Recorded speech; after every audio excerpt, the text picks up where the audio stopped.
Oh man, I had so many rejections, to be totally honest.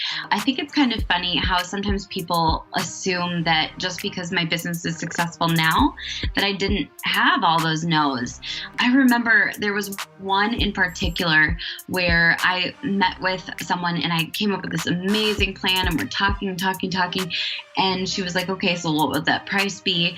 And I mentioned the price. And at that time it was like $1,200 for a whole bunch of deliverables. I mean, tons. And she was like, are you kidding me? I was thinking $500 a month. And it just hit me like so hard. I don't know why. I felt completely shattered, just like she didn't value me. I wasn't worth it. And I ended up saying yes for $600 a month. And the crazy thing is, like, now I would do one platform for $600 a month. But in that moment, I didn't realize that it wasn't me. You know what I mean? It was really crazy, just massive rejection. You can't convince someone that you're worth it if you don't believe that first.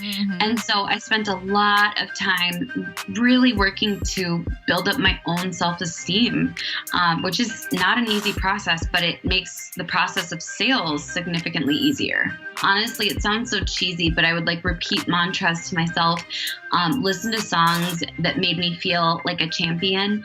If anyone is listening to this and like you've had those moments where you're doubting yourself and the voice in your head is like, I'm not worth it, this isn't going to work, all of that.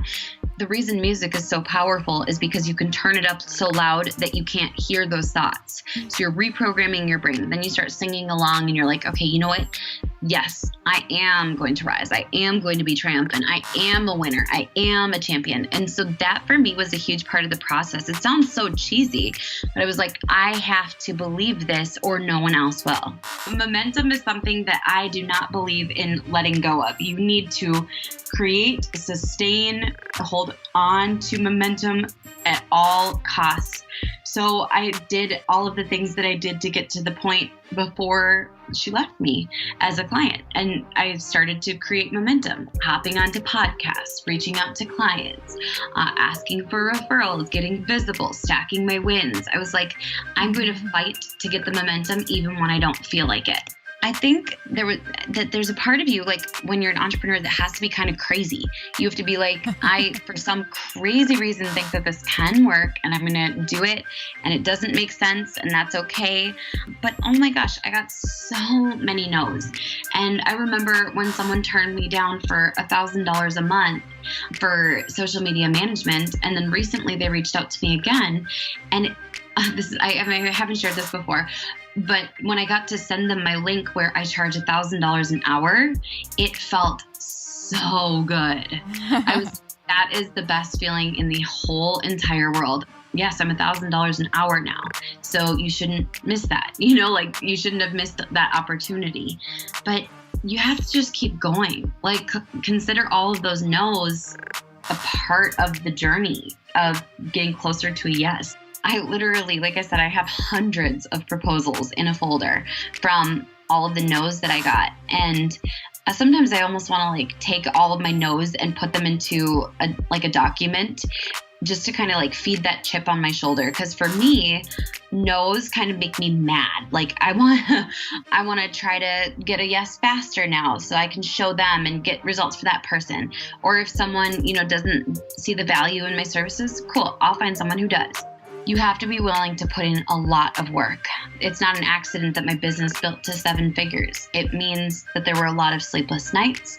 There were a lot of sacrifices that were made, but that doesn't mean you have to do that to find your own type of success. Take action today. If you're listening to this, stop what you're doing, unless you're like driving or something. Stop what you're doing and go take action on that thing that's in your head now. Like there's not tomorrow. You have to act with such urgency that everything has to happen. Sometimes I've been good about really communicating boundaries. I usually just add one line in where I say, all communication will be done within 24 hours if it's a business day, so like one business day. Otherwise, I reserve the right to keep my evenings to myself as well as my weekends. And if I choose to work, that is my choice. It is not guaranteed. So it has been helpful, but at the same time, I've kind of learned that there are just some people who are going to cross boundaries, and there are some people who are very respectful and mindful of other people. You have to protect yourself and your own boundaries.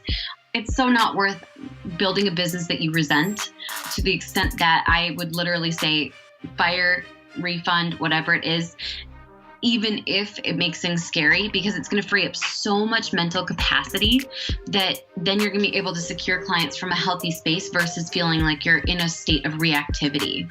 It's all going to work out. Like, you're learning new levels of threshold, like your new threshold for control. You're learning it. It's okay. Like, it's not going to kill you. It'll feel like it, but you're learning your new capacity for being able to handle a greater challenge. So just keep going, because it's all going to be fine.